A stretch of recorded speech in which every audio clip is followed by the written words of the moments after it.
greatest intern and greatest contributors to the Flex Zone on the campus of Morgan State University. It's one and only Korey Matthews returned to the Flex Zone, a sports enthusiast, passion for exploring the dynamic intersection of sports and business, background in business journalism, loves the research that sports plays in society and what draws people to it. He enjoys the historical context of different sports and how happenings shape larger narratives. He's the co-host of his own podcast, Major League Deals, where he talks about the business of sports. Of course, he is an alumni of the Morgan State University and a master's degree at Craig Newmark Graduate School of Journalism in New York City, doing big things. His professional experience includes time at CNBC, Bloomberg, and as recent as this year at the Olympics. Put your hands together, make some noise. Returning back to the Flex Zone podcast to drop some duels and show us some love. Matthew. Hey man, it's just great to see y'all. Appreciate the invite just to talk some sports, and it's like you said, it's family. So just thanks for the opportunity. Korey, what's up? How are you, brother? How you been? Let the people know who you are if they don't know, kind of what you've been up to since we last saw you, and of course, repping Morgan State University as always. Absolutely. I've been good. Like you kind of talked about, since being on here, was in New York for a while, did school up there, and just was kind of in there doing work, doing various forms of journalism, then kind of made a little bit of a pivot over to finance. And just most recently, just had a lot of fun working with the Olympics and doing some streaming up in Connecticut for the Peacock and NBC app, and working on that, just kind of to broadcast the Olympics and broadcast all the events for it, which was a really fun experience. So that's kind of what I've been up to, and just following sports as always. Man, how was that Olympic experience, and how did you even get that opportunity? It was amazing, man. Really, I got it because previously I had done it in 2021 for the COVID year when the Tokyo Olympics happened, and through a professor of mine and through some classmates of mine, I kind of got connected with NBC, and I worked as kind of on the ad sponsorship side. And so I reached out to one of my previous supervisors when this Olympics came up, and I was like, hey, I would love to have the opportunity if you guys need some help again to kind of work on this. And they told me they had a spot available, and I was fortunate enough to be able to come back. And so that's how it kind of came to be about. Man, that's so dope, man.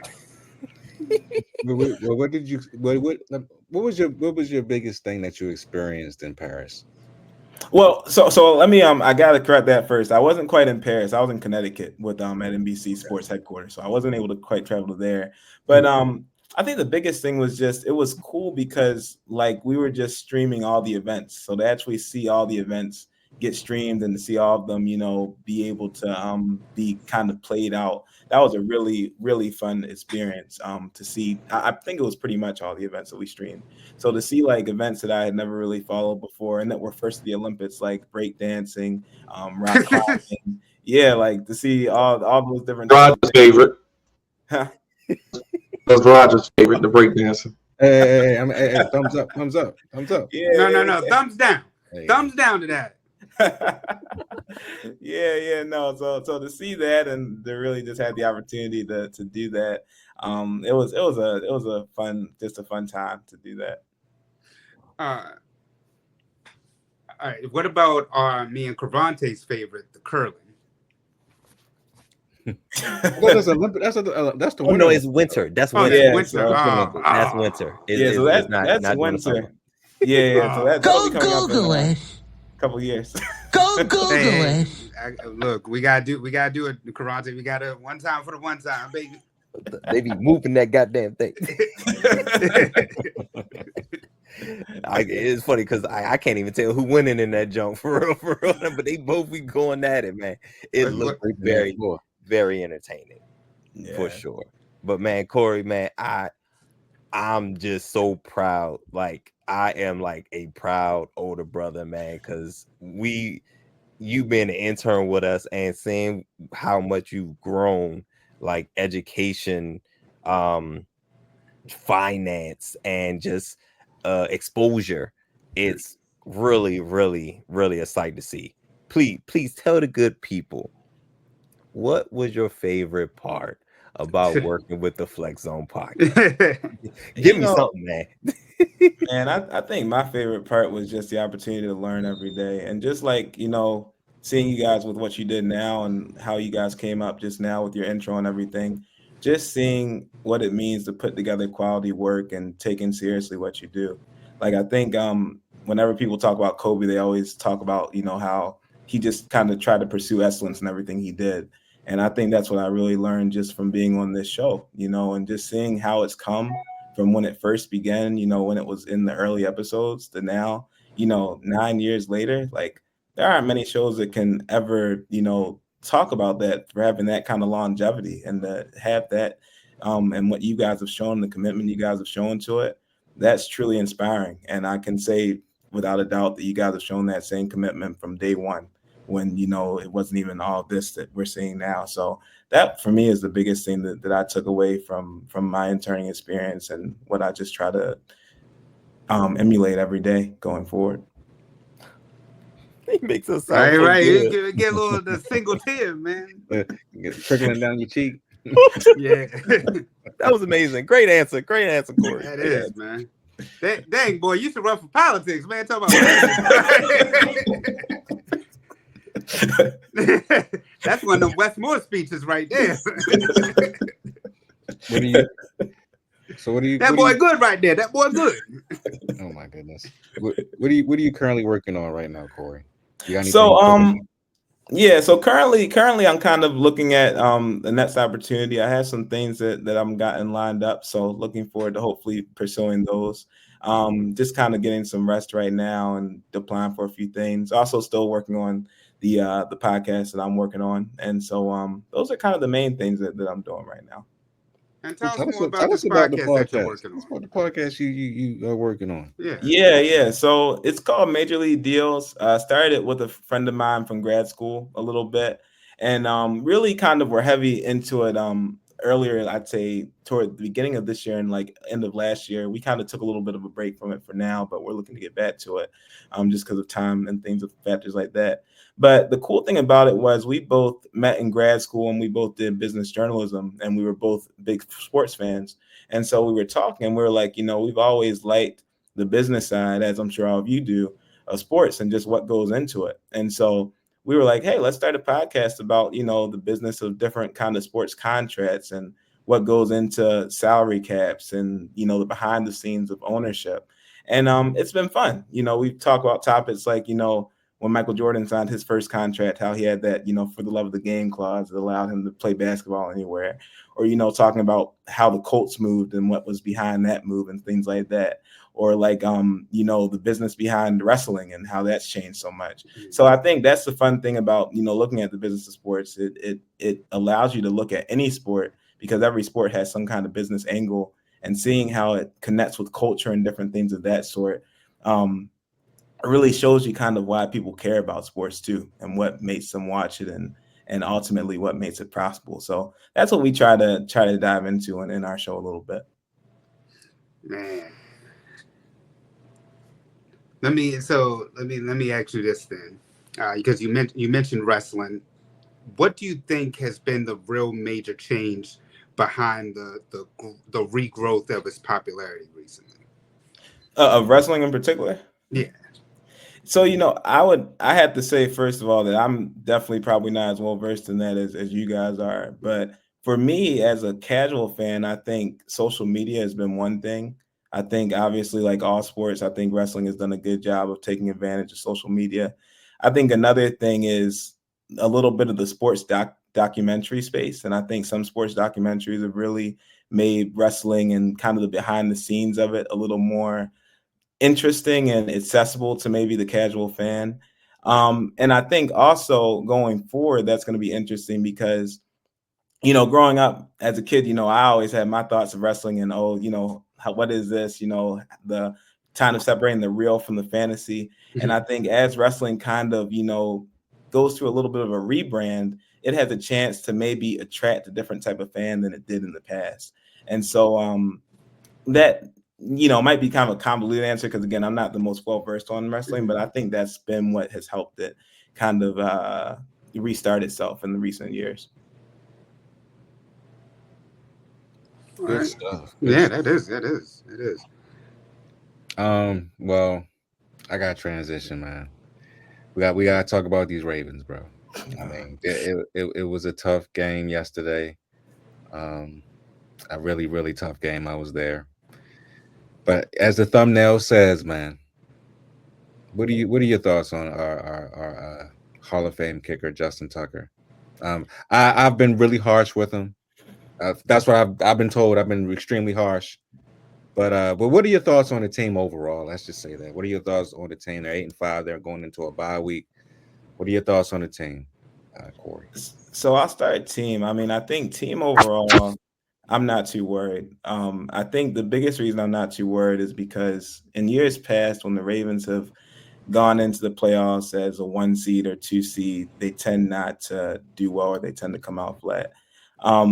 That's not to say that they don't need to right the ship, because they do. But within this game, within the Browns loss they had, within the Steelers loss, there was nothing to me that was systematic of this is going to be a huge problem that I see them not being able to fix. Because I think in the last 3 games in particular, we've seen the defense take strides that have shown it can get a little better. So systematically, I think the team will be fine. And I think particularly in a year like this with the AFC, where the Chiefs are obviously the Chiefs, but they have kinks in their armor. The Bills, they've already proven they can beat. And the Steelers and Texans, they certainly are teams they can beat as well, along with other teams in the AFC. I think they'll be fine. But the Tucker thing is a concern. I think the biggest thing with Tucker that's concerning is the fact that for years prior to this, that was something that you just never had to worry about. You sent him out for a 50, 55-yard kick, and it wasn't even a second thought. And so now, because of the fact that they actually have to put time into that and think, okay, if we get to the 35-yard line, are we going to go for it, or do we want to try to risk a 52-yard kick? Not only is that time that you have to think about that factor, but that's also thinking about time that is taken away from something else. And so I'm afraid that there could be a butterfly effect from that, if that seeps into other coaching decisions that time has been taken from because of now the kicking issue. At the same time, though, I don't think now is the time where you have to change that. I think I saw Belichick on the Mancave show today, and I think that's something where you have to trust him to kind of work this out. It doesn't look like to me it's something where his leg has lost power or lost, the ability. I think it's really in his head at this point. And I think as a professional, as a Super Bowl champion in particular, as someone that's obviously made clutch kits, you just have to trust that he's going to work it out, because at this rate, I don't think it's worth risking trying to sign another kicker in free agency or off the street that has never been in those clutch moments when we do get to the playoffs and might be at risk of you failing in one of those clutch moments when Tucker has been there. And no matter what his issues are right now, he's got the reputation and the experience to be ready when the time comes to be. Do you trust Tucker in the playoffs? I do. I trust him in the playoffs. And I mean, I think right now that's obviously tough to say, and it's something that people are worried about. But if there's a kicker that I trust, who even if he were to miss, 2-3 kicks in a game, but he's got a game winner from 40, 45 yards, it's Tucker. Because I just believe he's got the confidence enough to believe that he's going to make that next kick. All right, I have a 2-part question for you. Do you think it has something to do with the Royal Farms chicken? He's been with Royal Farms for like 10 years now. It's Royal Farms. I'll let you answer that one first. It can't be. He's been with them too long, unless they change their recipe. And I don't know. Everybody who's had the chicken, Korey, I'm telling you, look at the history, and you've known this. Jonathan Ogden, Haloti Nada, now Justin Tucker. Everybody who's eating that chicken start dancing and all that. Next thing you know, their careers start dipping. It's something in this chicken, man. It's like that undercover brother chicken, man. The General, what's it, Roger? General's fried chicken. Yeah, it's butt kicking. So you think he needs to switch to hip hop or something, or Popeyes? Man, you Bojangles at this point. Look, I take some Raising Cane's at this point. Something, but it's something about Not that damn Bojangles. Royal Farm Don't chicken. go there. My next question is this is for Karante. It's a little goofy, but our division rival, the Browns. Now next year, they still have at least $90 million guaranteed that they still have to pay Deshaun Watson, and next year he takes the biggest cap hit at about $70 million. Is there a way for the Browns to get out of this contract, restructure somehow around it, being that that next year he takes a major cap hit, and also the remainder of his contract, knowing that he's probably not going to be the starter for the Browns in the upcoming seasons?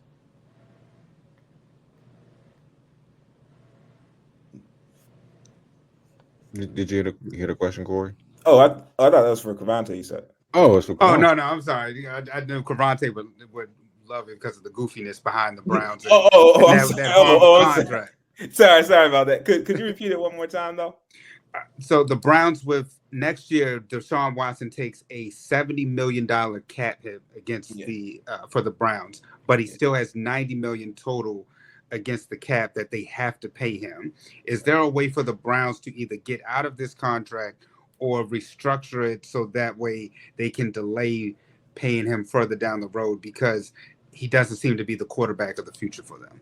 Yeah, as far as I know, I don't think there's any way for them to get out of that contract unless, something legally were to come up that would, void some of the details of that. But if it continues to be what it is, and as far as I've heard, there's nothing that legally could change right now, apart from civil cases, then no, I think they're going to be tied into that. And, that's obviously going to be a factor for them to decide if they want to keep him as all that money just sitting on the bench, or if they just want to figure out some way to work that out.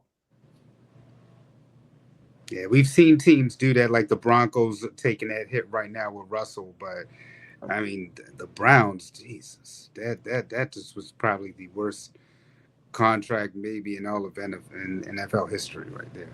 I mean, it's tough, and at least the Broncos were able to luck into I'm not gonna say luck in, but they were able to, looks like they've hit on a good quarterback.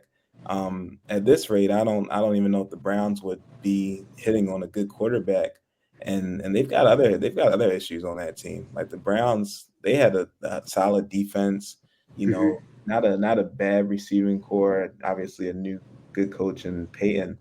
I think the Browns have a lot of systematic issues that they're going to have to figure out. So it could be rough. And they might just, kind of like the Saints in their situation, they might just have to eat that cap for a year or two and really just tear everything down and kind of take their medicine and get things going in 2026, 2027. Jeez. Well, they do have Jameis Winston, but hey, look, y'all, he's 2-2 tonight. He's 2-2. Every other game, he's good. He's good for one, but he's still a turnover machine. But he turned over tonight. When it's cold outside, James Winston, he's on something. He's on to something. I don't know what it is, but they probably can move forward with him. Good special. That's what I'm talking about. I don't know if they can pay. That's the thing. I think Jameis Winston, you got to stick with Jameis moving forward. It's just having that money tied up into this guy who you thought was it, and he is just absolutely not. And it's 100% guaranteed. My heavens, got to be top tier, like worst contract ever. Because I know the Commanders, us, Albert Hainsworth, y'all remember that contract? That might be number 2 behind this. And the Browns, I think the Browns. So I know a thing or two about bad contracts and bringing in not so great free agents. But I think you're right. You're onto something, that the Browns have something. It's internal with the organization that's wrong with them, man. It's just some things you gotta something has to change. Trust me. Again, as a Commanders fan, when you certain things have to go, if you want things to change, certain things have to go, i.e., owner, GM, somewhere management has to go, because you guys are continuing to make the same mistakes, over and over again. I don't know if it's a pride thing, if it's an ego thing, or if you just don't know what you're doing. So Cleveland's going to have to figure that out, because Cleveland, New York, the Jets specifically, the organizations like that are just going to have to. They gotta look at themselves in the mirror and be honest with themselves. But I don't know. These guys are making a lot of money, and it's hard to tell them. It's hard to tell them anything. So, it is what it is. But luckily, the Broncos have Sean Payton, somebody who's used to running the team and being the GM, like picking his own quarterback in Bo Nix. He already had like the inner workings of what he's going to do to get ourselves out of this. Browns have got nothing. Browns got nothing. Yeah, and I think it's also just tough because they're in the AFC North, and so you just don't have in the AFC North. You just don't have an opportunity to. You don't have an opportunity to ever really have a down year, because the Ravens and the Steelers are going to do their thing. The Bengals, they're always going to be a tough out as long as Joe Burrow is there. And if the Bengals ever find out a way to not start 0-2 and 0-3, they're going to be fine. But so, when you have those three teams in your division, you have to already be a certain level of good to even think about competing, for a playoff spot, let alone winning the division. And so the Browns are going to have a tough time if not competing in this division. If they're in something like, say the NFC South, or, even like sometimes the NFC East, like, it would be easier. But the AFC North is never going to give you an easy year where you can just kind of coast. Do you think that the Chiefs are do you think the Chiefs can repeat, or do you think that they might be in trouble this year? Definitely think the Chiefs can repeat. I mean, I think as long as they have Patrick Mahomes, they can win every game. It's just, I don't know if it's voodoo magic. I don't know what it is, but I mean, like, you just never really feel, at least I don't. I never really feel like the Chiefs are going to lose a game if Patrick Mahomes has the ball and there's time. I don't care if it's 1-2 seconds on the clock. I'm like, he can score at some point. And so I think the Chiefs can definitely repeat. I think they've entered that Warriors range where they know the regular season doesn't really matter, and they know that when the playoffs come, that is what matters. And even so, they're 10 or 11-1 now in the regular season, and they look like they're, barely getting by. And I think, they've already pretty much clinched the playoff spot and come close to clinching that division. So definitely think the Chiefs can repeat, but I think they definitely have holes. And, I think the Bills and the Ravens, if they can get themselves together, either one of them can beat them. Before you get out of here, I have to ask you, since we're talking about the business side of sports, what has been the impact of Bronny James with the Lakers? So, I mean, that's a good question. Something that I think I would like to do more research on. But I think one thing, and he kind of got to mention it in the show already a little bit, it's a sign of how a connection can help you obviously progress in a league. And I think, a lot of people fault LeBron for it, but I think it's a great credit to what he's built, the legacy that he's built, that he's been able to train up his son and get him to that range where he can get to the league. And I think that points to a larger thing that's happening in the NBA, which I've seen a little bit talked about, but the changing athlete that's coming to the NBA, as in players that are coming up, growing up with a lot of more resources that are going to help them progress, and less of the kind of rags to riches stories that we saw in the NBA previously. And I think it's going to be interesting to see how that changes the business of not just who follows the NBA, but who continues to play in the NBA. Because, we all look and try to emulate what we can imitate when we're trying to choose a career and everything like that. And as I think players come up and start to see, okay, if I don't maybe have these resources that are going to allow me to get to the league and play AAU and, be on these travel teams, then that might make players go, or some players go and gravitate toward other sports. So I think that's one thing. I think also that's going to impact the the range of streaming and how that goes with the NBA and the different TV contracts and things that we're seeing. And so I think it's really just scratching the surface. But I think that kind of audience that the NBA is trying to attract, and how that audience changes is going to be fascinating to see in the coming years off of Bronny. I know I said one more, but let me ask you about the NIL and how that's affecting the collegiate ball. Yeah. So both football and basketball, or just all of it. No, all of it. Well, yeah, all of it. So I think that's another one where I still think we're just touching the surface. I mean, I think it's great to see players have the autonomy and the ability to, in a way, chase where they're going to be the most financially successful. So you're not seeing players obviously now stay for 5 years at one school. You see a lot of players go 3 different schools. So I think that's great to see.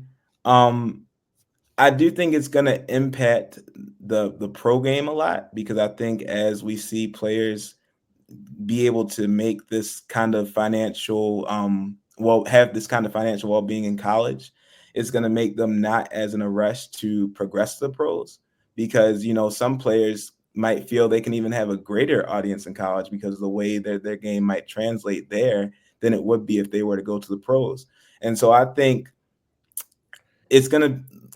pro leagues are going to have to be careful looking ahead in that, to make sure that they're not losing or prolonging talent to get to their league, because those players are staying in college longer than they might have previously.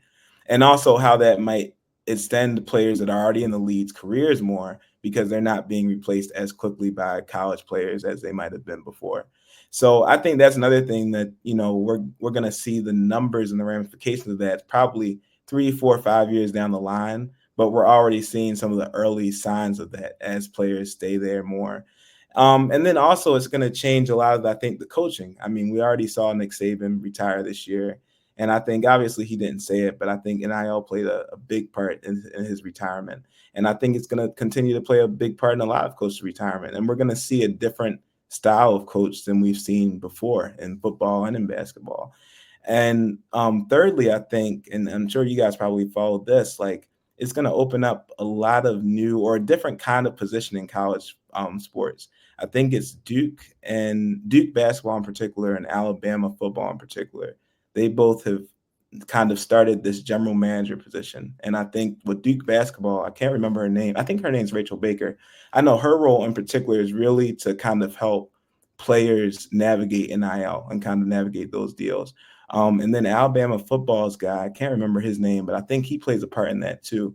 And I think all colleges, that obviously the major colleges and all the way down are going to have to start figuring out, how to help these players navigate the NIL landscape, because it's new. It's new for all of them, and it's new for the regulators. It's new for the coaches, and to kind of keep this from, in the use vernacular, becoming a wild, wild west, there's going to have to be some guidance for these players to be able to navigate that, because they're already students, they're already athletes. When you add into the fact that now they're dealing with contracts that they rightfully should get for the money they're dealing with and getting making these schools, then there's going to have to be a measure of guidance that they get to make sure that they can handle that situation. I got one last question. How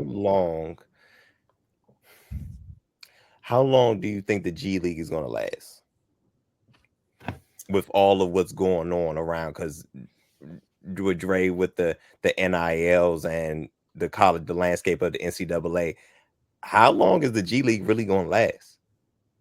That's a great question, because to me, with NIL being what it is and players being able to do what they can in the college game, I don't really know what the advantage of going to the G League would be. I just don't. Especially, again, if you're a player and you have the talent and you're going to get recognized if your talent is what it is, whether you're on the G League level or the college level, then before you even have to go and play in that G League and deal with that professional life, I want to still be able to enjoy some college. and enjoy a little bit of a college experience, kind of that growing up experience. So unless the G League finds some secret sauce, some huge separator that makes its game and its entertainment something that fans really want to see, or something that it shows players and says this is an advantage that you have in playing in this league that you won't have in college, and you need to do this in a certain time range and you can't just kind of delay it. I don't see the G League lasting at this rate. I would say in the next 15 to 20 years, it'll look a lot different. And I mean, it's already looked a lot different than what it's looked in, 10, 15 years ago. But I would say in 15 to 20 years, I don't think it would exist at that point, because NIL has just replaced it in a lot of ways.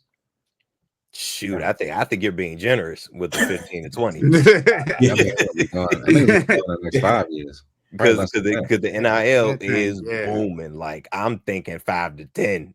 You know what I'm saying? Like, because and it's funny because just as you said, I wasn't aware of the whole GM thing with Duke basketball and Alabama football. You have somebody whose position it is to solely, this is pretty much your only job, or at least the major part of your job is to teach these children. I mean, I teach these young men and young women how to navigate NIL deals, money, sponsorships, and all that. You're keeping them here. If anything, I think this is like a Duke or Alabama thing where it's like, this is our way to also try to stay on top. You know what I'm saying? To not lose our footing in how great both of these organizations have been, because Duke basketball has been first class. Alabama football has been first class. And I think this is the way for both of them to try to, because they losing footing a little bit. After all, they both lost Coach K, Nick Saban no longer coaching. They both lost their basically royalty in that sense. So I think this is their way of like low key trying to get their footing back and keep their first class spot in their respective sports. But yeah, you're right. There's really no incentive to G League, and I don't know what you can do. The only thing you can say is that we're affiliated to an NBA team, but so Karate it's going. It's definitely going to be more. I'm surprised that it hasn't been a place like Texas or a California like university that has award. But they're saying that Korey was saying that a lot of these. Well, one of the reasons that like Coach K, the Nick Sabans are retiring, because coaches don't want to be coach and GM. They just want coaches want to coach, and it's like let them worry about it. But then you see the transfer portal, and that's another huge discussion along with the NIL, that these players can just go from one place to another, and then get a better NIL deal. Yeah, recruiting. The NIL has changed the game with recruiting, and now it's retention. We see if they hire GMs in college, that's retention at that point. Drake, I was just about to say that, because you gotta not recruit other players. You gotta continue to recruit your own players. Like, continue to keep them there and keep them happy, because they can leave too. Like, you're not secure in if you get somebody in. It's not to say that they can't leave. I don't care what contracts or whatever they sign.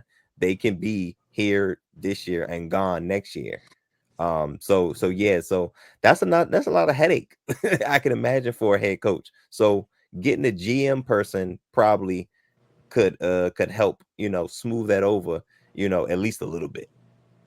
Yeah, I think like you both said, and I didn't even think about it like that. That retention piece is huge, because can you imagine trying to coach your team? You get somebody in, but then you're thinking, while you're coaching them, I've got to keep them happy and keep them here, and I still got to recruit for the next year. Who's coming in. So like, yeah, that's something that I never thought of, but it's everything now, because every time I'm looking at someone that's getting drafted, and I'm looking at their Wikipedia, their page. There are 2-3 different colleges on there. I'm like, back in the day, like, you never saw that. It was one college, the guys stayed at, and if he obviously went to another place, he sat out a year. But now it's routine. Like, it's almost never that you see somebody do a full time at one university, and it's just I never would have thought we would have seen that day. And you know what? And it's something I just thought about. Oh man. When gosh, I just had it. So also the entitlement piece in this whole thing, because what you just said, Korey, and what me and Dre were talking about the retention, recruiting your own players, you got to keep them happy. Like the words you use, Korey, is keep them happy. You know what I'm saying? So that also can start like a vicious, maybe like a vicious circle of this is how the world is. Like this is how the world thinks. And if their ultimate goal is to get to the league, they're going to be so like it's going to be a slap in the face. It's going to be it's going to hit them like a ton of rocks, a ton of boulders, because that's a false reality. You know what I'm saying? That you're kind of creating. You know what I'm saying? Like everything is not going to go your way, especially if your productivity is not where is what your asking price is. You know, if that makes any sense.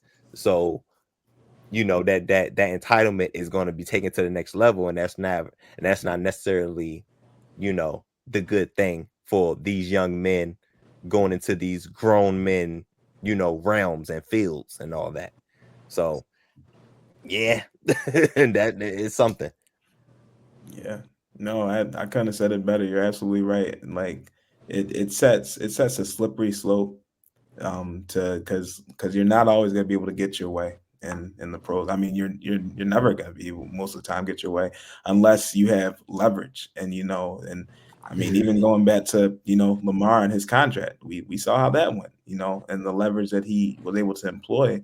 But it's tough, and if you don't have, if you're being, like you kind of pretty much said, if you're being conditioned to have that entitlement that early, and when you get into the league, it's a rude awakening. Korey, who plays in the Super Bowl in New Orleans? You know, NFC, I've got to go with the Lions right now because they just look like a juggernaut, and I mean it's not impossible for them to lose, but I think it would be foolish to pick anyone else. They're just outstanding at the moment. And then AFC, I mean, right now, honestly, if I had to pick, I'm a Ravens fan, but if I still had to pick, I'd have to say the Chiefs. Like I just can't pick against a quarterback that's worst season finish as a starter is making it to overtime in the AFC Championship. Like I just can't, and I just don't at this moment expect him to lose. So it would be for me right now, Chiefs versus Lions. Can't argue with that, Korey. How can the people keep up with you and let them know what you got, what you're working on next? For sure. Keep up with me on Twitter at Korey_Matthews7 and Instagram at Korey.Matthews. Both those are KOREYMATTHEWS. And yeah, like I said, I've got some things I'm working on. Looking forward to kind of broadcasting them a little bit later, and continuing with the podcast, Major League Deals. Please give it a follow and give it a look. Listen. Make some noise, everybody, for Korey. Thank you, Korey, for being on the show. Matthews. Korey. Korey. God bring it back soon. No, for sure. Thanks a lot for having me, y'all. Really appreciate it. Appreciate it, Korey. Korey, I see you at the lake, brother. I see you at the lake. Man, I don't think you're gonna see me at the lake anytime soon. Go for the lake. The lake's not seeing me too much right now. It's a neighborhood, man. that cold comes too much off that water. Appreciate it, Korey, man. Thanks again, man. Thanks again, bro. Appreciate you,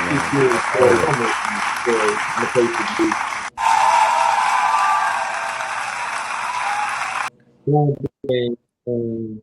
Pretty much got to start here on the Flex Zone podcast, the early days of the podcast. Let's go back to yesterday. Dre, do we still got you for a while? Just for a little bit, and then I'm gonna come back in, brother. All right, well, let's get your thoughts on the Ravens, and then you can go ahead and get up out of here, and we'll get Clevante's thoughts on the Commanders and etc. Man, yesterday, we a good pregame show, but we were depressed, man. Just like Baltimore.